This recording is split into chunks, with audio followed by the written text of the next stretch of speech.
Let's get into some shite, shall we?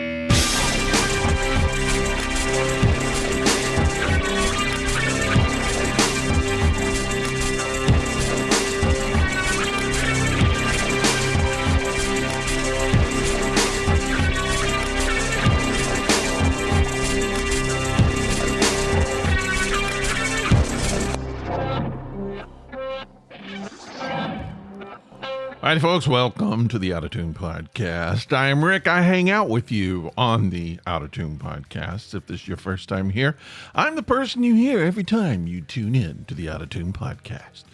Just call me that guy. All right? Hey, how are you? How you doing on this Christmas holiday festival season thingy that we're doing? It's going so quick. It's going to be over fast, right? We're going to talk about some Christmas stuff today, I think, as well as some other things. But I do want to kind of let's just get the housekeeping out of the way really quick, all right? We do have a listener line here, 678-348-0008. You can call that line and be a part of the podcast. I say it every week. I'm putting it out there. It's yours if you want it. You can also text it if you're kind of shy. Just text it. I will read your text. That way you don't have to speak. But you can speak. You can call the number, speak. It's a recording. It's not me. It's not going to go to my phone. I'm not standing by. I have no operator standing by. It's a recording. You can say whatever you want. You can give your opinion on anything, either something I'm talking about now or just, I don't care, talk about something. And you could be a part of the podcast. Again, I'll say the line again, 678-348-0008. It's a lot of eights, but that's how you remember the show, right? And you can do that, or you can email me, rick@outatune.com. That's me. And I'm also on Facebook. You can message me there. Join the festivities on Facebook. Just join us. Just find the Facebook page at Out of Tune and Out of Tune Podcast, Out of Tune. Anyway, we're there. And then we have a website, outatune.com, where I try to blog and put in all of the episodes are there. So that's where you find us. It's a lot of fun. I'm trying to put together a news group on a news group. How old is that? A group on Facebook. I haven't figured out what to call us yet. What do we call the Out of Tune people? I don't know. We need Patrick. Long lost. Haven't heard from Patrick in a long time. Did he get lost? Are you out there, Patrick? Are you listening to the show? I don't know. Anyway, I shouldn't mention people's names. Maybe they're trying to hide. Today, listen, speaking of friends, here's the thing. Do you have friends? Everybody has friends, right? We all have friends. And here's your spouse can be your friend, right? Your person, whether you're married or not, your other person, what do they call them? Significant others. Your significant other can be your friend, your best friend. Hopefully that's the case. Not always. But then you have that, and then you have all these other friends, and everybody's at different levels of your friendship, So you have like really, really good friends that you see a lot. Then you have people that you see occasionally, and you have people who you almost never see. People who are just your friends on Facebook. What's weird is some of my best friends are Facebook people. Some of them I've never met before in my life. Isn't that weird? That's strange. But anyway, everybody carries with them their own crap. Everybody carries with them their own baggage. So each friend that you have with different baggage. And you have to learn with those people how to juggle their baggage, even though it shouldn't be your responsibility. It kind of is, because if you got to have them as a friend, you got to have their crap too. So it's the same as a relationship. If you marry someone who's got crap, you're going to get crap. You're going to have to deal with their crap, whether it's your crap or not. Just because you married that person, you still have to deal, or not just marry, you got into a relationship with that person. You are in a relationship with their crap. It's part of the deal. And it's part of the deal when you are friends with people too. And you sometimes, like, we draw little boundaries and we go, okay, well, this is not appropriate. You can't do that. So if you have a friend who, let's say they like to drop their pants all the time. So in public, anywhere, they think it's funny dropping their pants, everything, just full Monty, just drop their pants. They think it's great. That's your friend. So like when you're young, it's like, okay, you might even drop your pants too. That's in college or high school. Those kind of things are funny. And then you grow up a little bit and your pants dropping friend does not. And your pants dropping friend still drops pants. So if you're going to keep that friend, you have to learn to deal with someone who's going to drop their pants all the time when they're around you. So if you're in public, if you're at a restaurant, if you're at church, they're going to drop their pants and you have to deal with it. And that's the thing. If you're going to keep them as friend, then everybody that you have as a friend, you have to go through this little thing of, am I going to put up with that? Is this allowed? Is this something that I can tolerate? And you have to either say yes or no. And then if you say no, then you have to say, well, is there a way to compartmentalize it? Can I get part of this person? And it's like, in public, I can't be around this person.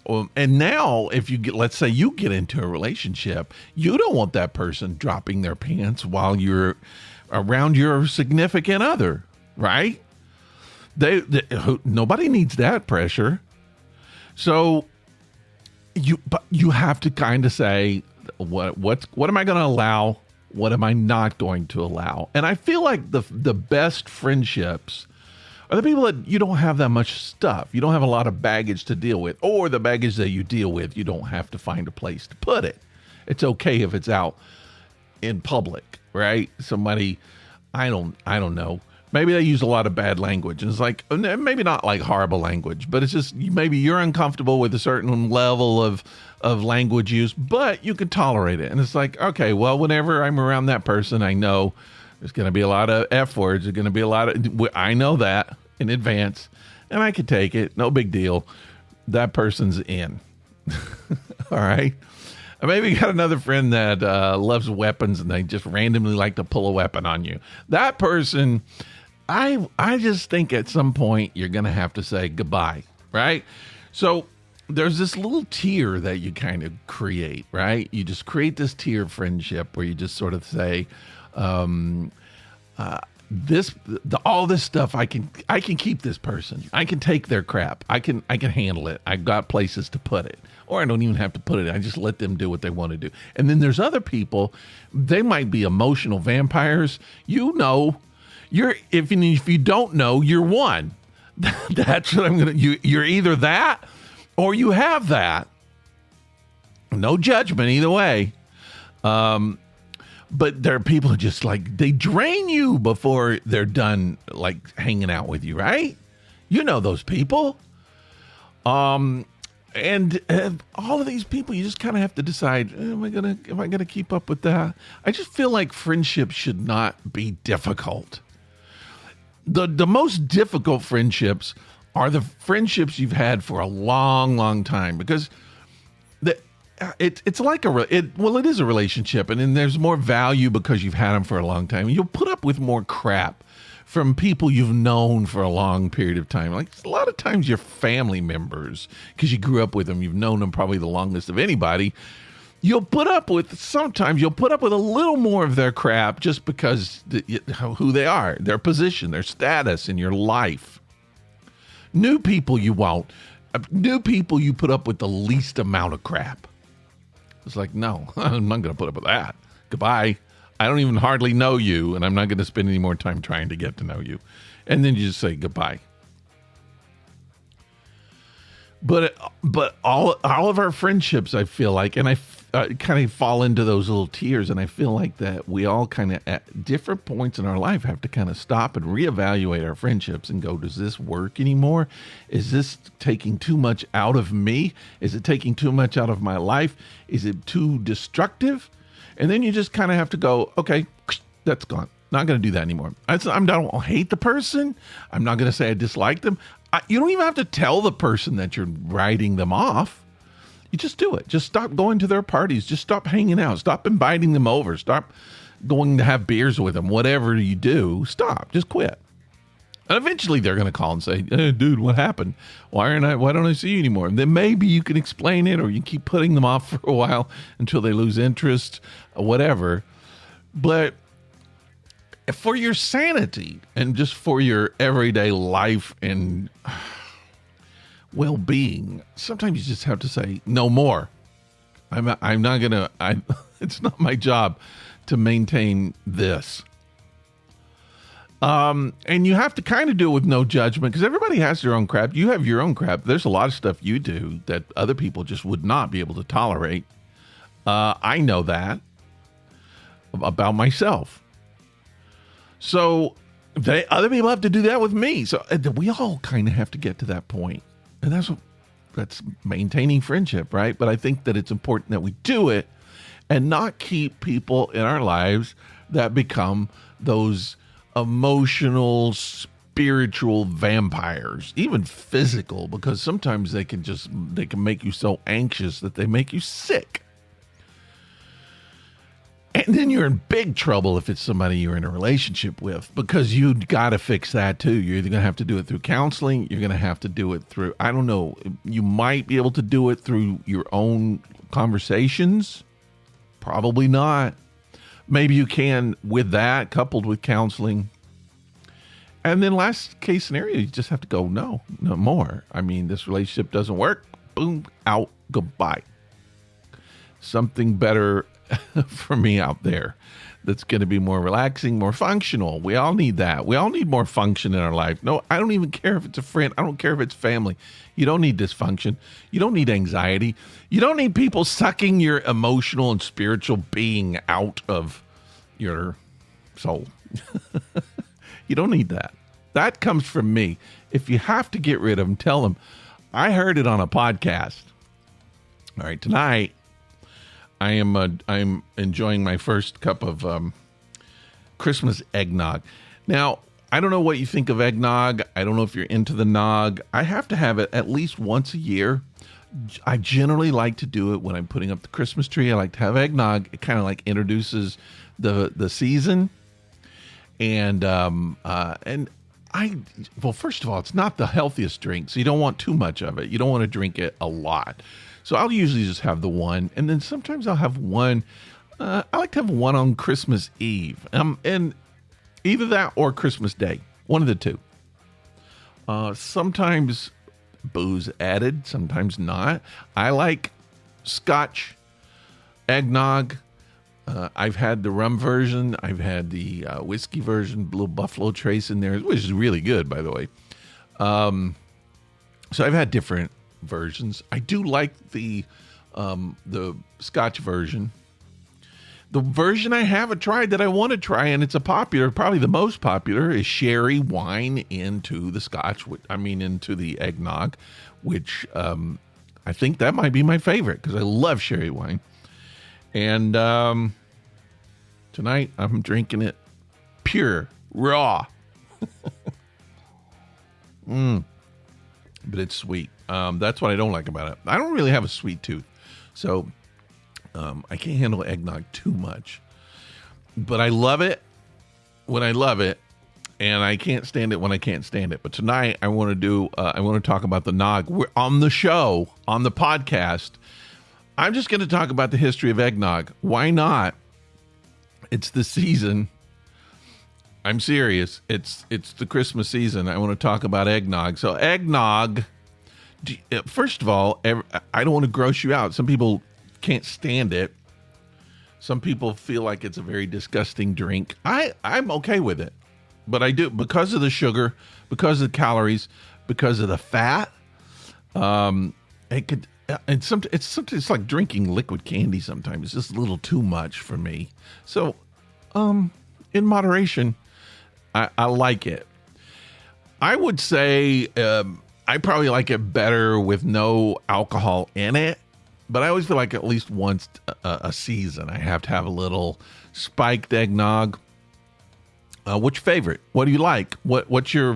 How do you make your eggnog? You know, that listener line. That's what it's for. Let me know. Call or text, email. All right, so let's talk about the history of eggnog. Now, first, eggnog, the word eggnog, which is weird.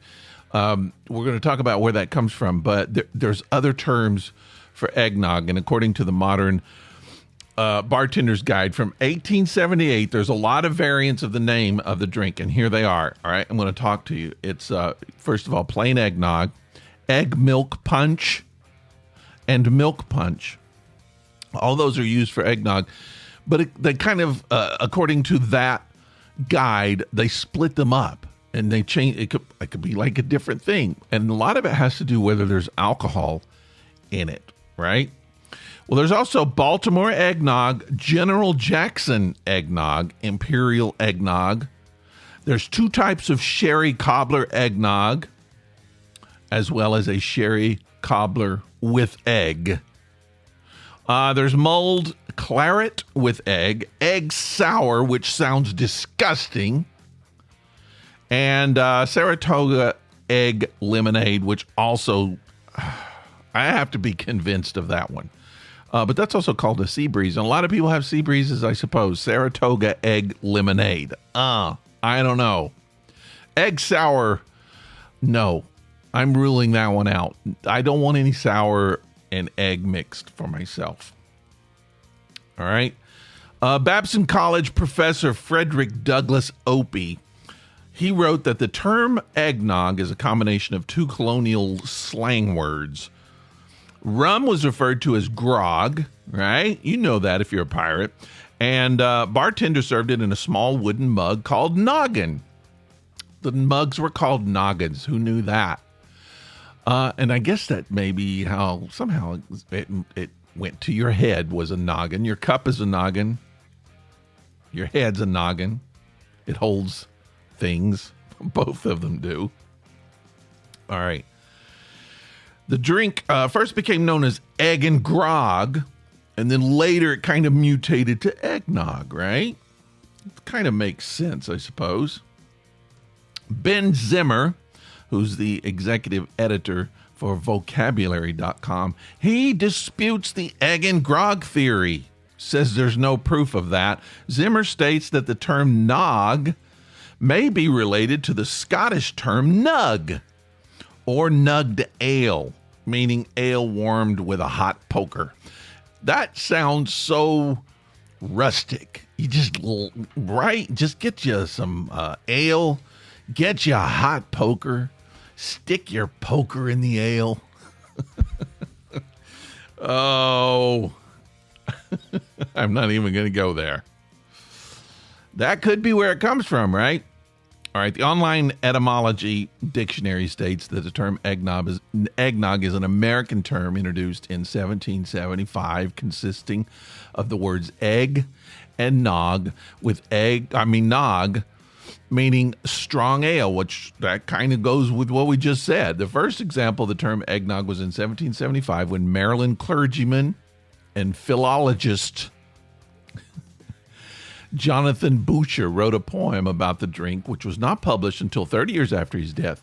And I'm going to try to read this poem now. All right. Now, this is an old poem. We're talking 1775. Here we go. Fog drams I' the morn, or better still, eggnog. At night, hot suppings, and at midday, grog. My palate can regale. There you go. That's the poem. Eggnog mentioned 1775 in that poem. First printed use of the term appeared in the New Jersey Journal, March of 26, 1788, and it referred to a young man drinking a glass of eggnog. An 1869 dictionary entry for eggnog defines it as a mixture of wine, spirits, eggs, and sugar. There's no mention of dairy products of any kind. Now, let's see. Wine, I'm guessing, let's say sherry wine, port wine, something so sweet wine. Sherry wine. What are the spirits? They make like wine and rum, eggs, and sugar. That kind of sounds nasty. All right. I think the cream really kind of needs to be there. But okay, what's it made of? Let's see. Today, eggnog is made some combination of eggs. Now, this is either just the yolks or the yolks with the egg whites whipped. So either way, you got to separate, okay? It also has sugar, milk, cream, nutmeg, and sometimes booze. See, that's the thing. You don't always have to put the booze in, but you can. And if it's vegan, forget the egg whites, forget the yolks and the milk and cream. So it's kind of after that. There are other kind of things you can put in for vegan eggnog. I've had some. It's not too bad. All right, we're all familiar with the cartons of store-bought eggnogs that grace the supermarkets every December. They're made with essentially the same ingredients as homemade eggnog, but often with the additional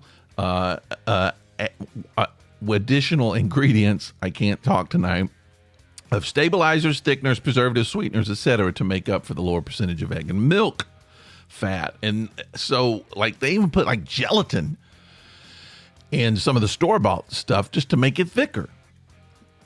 And none of these, of course, are going to have booze when you buy it. Like, if you're buying eggnog, if you've never had eggnog before, you hear about it and you go to the grocery store and buy it, you're not going to buy the booze kind, okay? I think they have the booze kind at different liquor stores. And you could get the mixes and stuff, but usually they have some kind of booze involved. I would just say make it yourself. Add it yourself. It's better that way, all right? Records show that the first U.S. president, George Washington, served an eggnog-like, that's hard to say, an eggnog-like drink to visitors, which included, now I'm going to read this here, rye whiskey, rum, and sherry. The president's drink called for a variety of alcoholic beverages along with dairy and egg ingredients, and here they are, okay? He says, this is, now write this down if you want to make eggnog like George Washington did. 1 quart cream, 1 quart milk, 1 dozen tablespoons of sugar, 1 pint brandy, a half a pint rye whiskey, a half a pint Jamaica rum. Are you feeling it? 1/4 pint sherry. The recipe instructs you to cook it. You got to mix the liquor first. Right? All the liquors go together. Then you separate the yolks and the whites of the eggs. You add the sugar to the yolks, beaten. Mix it really well. Then add the milk and cream into that mixture, slowly beating. You beat the whites of eggs until they're stiff, and you fold them into the mixture. Fold into the mixture. Let it set in a cool place for several days. Tasting it frequently, says General George Washington. Now, Washington's recipe did not specify the number of eggs. That's the main thing. He's all of this stuff, but he doesn't tell you how many eggs. But modern chefs have estimated that approximately 1 dozen eggs go into that mixture. So, if you want to make your eggnog like Washington did, there's your recipe right there. Once again, making eggnogs, there's lots of variations, but generally, this is the ingredients. You beat together egg yolks, sugar, milk, cream, rum, bourbon. Okay? Then separately beat the egg whites until they form stiff peaks. Then you put it all together and drink it. That's eggnog, people. All right, there are variations. You want to hear some variations? In the American South, where I live, bourbon whiskey is the liquor of choice. Most of the time, I don't know, you could put anything you want. Bourbon whiskey, I understand. Jack Daniels here in the South. What's the other? Dickel, George Dickel. There's a lot. I don't remember. I'm not going to name them all, but there's a lot of whiskeys down here, a lot of bourbon whiskeys. I mentioned Buffalo Trace. I like Buffalo Trace from Kentucky. It's got a hint of vanilla in it, so it's really good in eggnog. I just suggest that you just go with Scotch. That's my favorite. In Puerto Rico, they have coquito, which is Puerto Rican eggnog, and it's made with rum and coconut milk or coconut juice, which sounds really, really good, and I would like to have some right now. And then in Mexico, Rompope, which is Mexican eggnog. It's flavored with Mexican cinnamon and vanilla, usually spiked with rum. Can you put tequila in? Oh, who wants? No, not tequila eggnog. That would be disgusting. All right. Other ways to prep, whether homemade or commercial, eggnog is being served. Toppings can be added, such as grated nutmeg, cinnamon, whipped cream, a cinnamon stick, chocolate shavings, or a vanilla pod. I have also seen peppermint sticks added into it. It kind of just do whatever you want to do, right? Eggnog can be served in glasses, mugs, or stemmed brandy snifters. Right now I'm drinking mine in a small glass, kind of a wine glass, like a non-stemmed wine glass. But usually I like to have it in a stemmed wine glass kind of thing. Looks fancy. Eggnog can be served to guests already poured into a glass or other container, or it may be served in a punch bowl so they can get it themselves, kind of like on Christmas vacation when Clark and Cousin Eddie stand by the bowl and drink out of their moose glasses. Both homemade and commercial eggnogs are made in alcohol-free versions, and recipes in which alcoholic beverages, generally brown aged spirits such as bourbon, brandy, or rum, are added during prep or directly to the cup after the nog is poured. So I take that as meaning that it's best to mix it yourself, not to buy it that way. Okay? Because that way you kind of make it however you want. A few recipes suggest Bailey's Irish Cream. Boy, if you got a sweet tooth, I mean, that's going to add a lot of sugar to it, right? Apple brandy? Maybe. I'll taste it. Or even Guinness into the alcohol. Guinness? Has anybody had a Guinness eggnog? I would like to know. I can't even imagine what that would taste like, but now I kind of want to try it. Guinness eggnog. All right, is it safe? By now you're probably wondering, is it safe to drink this delicious eggnog that has raw eggs in it? It's a fair question. Store-bought eggnog is pasteurized, meaning any potentially harmful bacteria is killed. However, there's a risk of salmonella growth when making homemade eggnogs with raw, unpasteurized eggs. So, be careful. Although alcohol can significantly inhibit bacterial growth, it cannot be relied on to kill it completely. So, to avoid any potential risk, use pasteurized eggs, even if you live on an egg farm. Even if you live on a farm where you get your own eggs, probably not a good idea to use them in your own eggnog. All right, let's talk about popularity. Consumption in the United States in 2019 was 53.5 million bottles purchased. Americans spent $185 million on eggnog. The consumption of eggnog was down 42% since 1969. Wow. So in 2019, it was down 42%. I got the feeling it was like, I went to get eggnog today and I just don't know. There was a lot of it there, and I just felt like nobody's buying this. Just wonder if it's still dropping. People just not drinking it. It's more popular in the United States in the 2000s than the United Kingdom, despite the fact that it was developed in Britain and then transplanted to the American colonies in the 1700s. As of 2014, Canadians are drinking less store-bought eggnog. They drank 5.3 million liters of commercial eggnog in 2014's Christmas period, less than in 1994, when they drank 8 million liters. Some of the possible reasons for the decline of Canadian eggnog consumption could be concern about raw eggs, a lot of people are, and health concerns because of the fat and sugar content, and it's like 400, 500, even 600 calories per glass. That's why I say I don't do it that much. It doesn't make sense to do it that much. Why?